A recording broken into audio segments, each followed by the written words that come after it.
What's up, everybody? I'm back. Part 2 of my series about why people fall off when it comes to their fitness journey, particularly the people who make New Year's resolutions to get in shape. All right. Part 1, I explained the 2 reasons that I see people, from my experience, why people fall off their New Year's resolutions. Training, number 1, they start out too fast. All right. Keep in mind that your fitness journey lasts the length of your life, the entirety of your life, and I hope you live long. So we don't start out on a sprint if we're going on a long run. Number 2 is they don't have a plan. So they run around the gym, doing random things, getting random results, and they quit in frustration. All right. But this video is about documentation, which is a huge aid in staying on track with your training, making progress with your training. Most of all, is what documentation does for you. And I'm a big proponent of documentation. I've actually got documentation from my training going back to the early 90s when I played rugby. And I've got training logs issued by the team and the program to me, every one of them. And I've got every one of them that I did on my own in a spiral notebook. All right? So I suggest you do the same. Find something to write in, put it in your gym bag, and use it. All right? So let's get to it. The number 1 thing about documenting your training is that it just gives you a database to look back on when it comes to moving forward. Just like going to the doctor and he goes over your medical records of your past visit, of your height, well, not your height, hopefully you can get any taller if you're an adult, but your weight, your blood pressure, so on. It's all right there. He can look at that and tell if you lost weight, if you gained weight, if your blood pressure went up, if it went down, or whatever. It's all there, all right? So imagine going to the doctor and he has no record of you ever being there. Every time you go, we start from 0. That'd be pretty alarming, all right? So basically, it gives you it kind of documents where you came from, all right? So what do you put in this notepad? I personally start at how much water I drink, how much food I ate. So I document protein mainly. If I'm hydrated, if I slept, I document supplementation, right? What supplements that I took that day, and how much sleep that I got, and the quality of sleep. Write it in there, all right?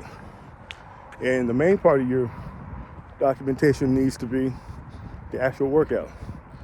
You want, within your plan, a warm-up, and while you're warming up, keep a mental note of how it feels. Are you extra stiff, or do you feel good? You feel tight, or whatever. When you get to your working sets, obviously you want to log sets, reps, the weight, how much weight's on the bar, all right, the intensity, which is the intensity, how much work you're doing, volume, and between every set, write down how it feels, right? 80% felt light today. Maybe you're getting stronger. 80% felt like 150%. Maybe I'm getting weaker. Maybe I'm overdoing it. Something's not right because 80% should have felt like 80%, not like 150%, right? Go back and look at your past workout, 80%, and see what you wrote down for that day. You know? So, and that's basically it. It just gives you a plan and a roadmap of where you're going, so that you're not wandering around the gym aimlessly doing random things, which is going to cause you to quit in frustration. All right? Second of all, training, gym memberships, fees for a quality coach, right? I'm going to say this, don't even care how it comes out.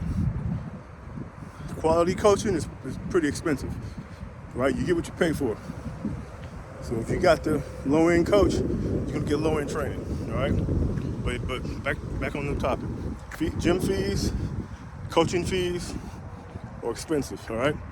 It digs into your expendable income, which is money you could be spending on your kids, going on a date with your spouse, vacations, whatever. Add up how much money you pay a trainer or coach in gym fees per year. That's money you can have in your pocket. So with that being said, make sure you spend your time in the gym wisely, and because otherwise you don't want to be there wasting your time, wasting your money. All right. Another aspect, training is not only expensive, it's time consuming. The time you spend at the gym, you could be doing something else. You could be home with your kids, et cetera, et cetera. All right. Another thing about documenting your training is that training is physically demanding. It's tough. It could be even painful at times. It could be gut-wrenching. So you gotta make sure you're in there. Make sure when you're in there, you're getting the quality training and the documentation, not wasting your time. All right? So that's all that I got. Just make sure that you're training to live and not living to train. If you train to live, you'll have a long training life. If you're one of these people that just get up in the morning and you live at the gym all the time, the gym is, you live to train, then you won't have a quality training life, I promise you. All right? So that's all that I got. Stay tuned for part 3. Have a good one.